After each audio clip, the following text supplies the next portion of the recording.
I've seen people posting and saying that Vancouver is a great place to reconnect, especially with the city being tied to beautiful nature surrounding the landscape. Reconnecting is something I totally agree, because around every corner, it seems like a memento to my childhood. Trying to remember the earliest moments in life always lead me back here. I have to say, one memory that I cherish most was our citizenship ceremony. We all had on our Sunday best for the big occasion, and I remember along with the Indian girl, we were the poster childs of that day's ceremony. Mountie guards with their tall funny hats were walking us on stage, and holding hands, we'd cut that maple leaf cake.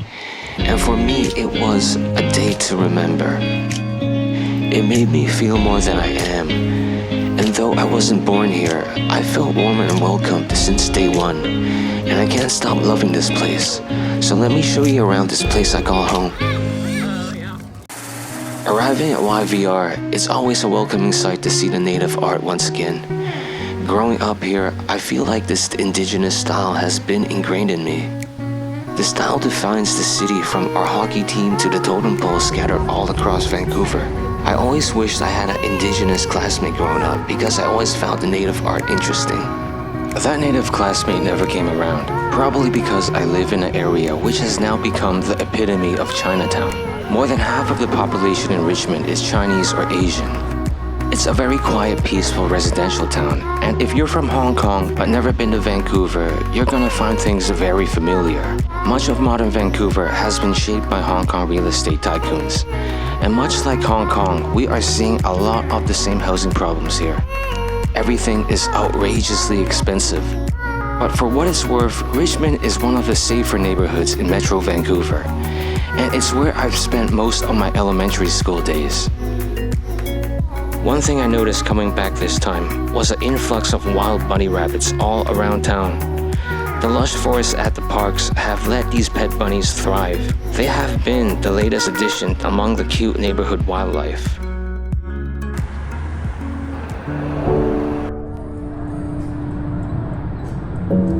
The first destination coming back is gonna be visiting Grandma and Grandpa.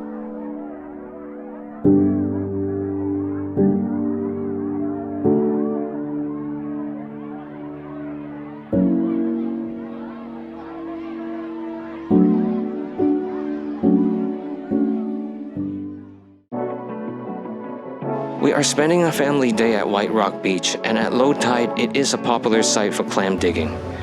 Though I don't think there's any more shellfish to find, I do remember when they were abundant as a kid. You could dig up a 3-pound gooey duck back in the day, and that's before the locals realized they were a delicacy. White Rock is a very beautiful seaside community south of Vancouver, closest to the Washington border. It is quite difficult to get here through public transit, which is why it's mostly the locals coming out. That is a bit unfortunate, and I really do hope the SkyTrain will eventually reach this part of town. There is a literal sense of innocence at White Rock that's great for tourism, and this area could flourish with more commercial venues. It's a place I could definitely see myself hanging out more if it was convenient. But if you're coming to Vancouver with family, you have to visit if you're seeing what I'm seeing.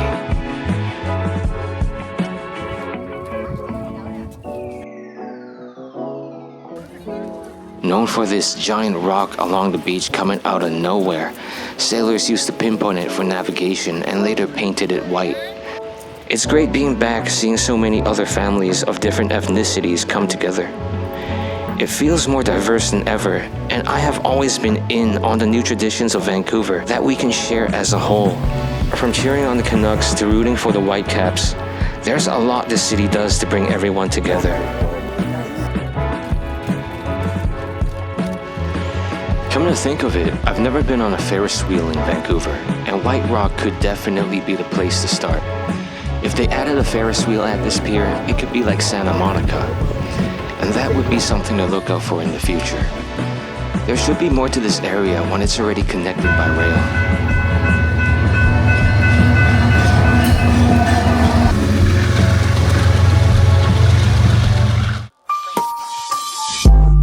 The last time I came back, they just legalized marijuana, but I don't think that's all they legalized. 5 years later, things are looking quite grim. Join me next time as we head downtown East Side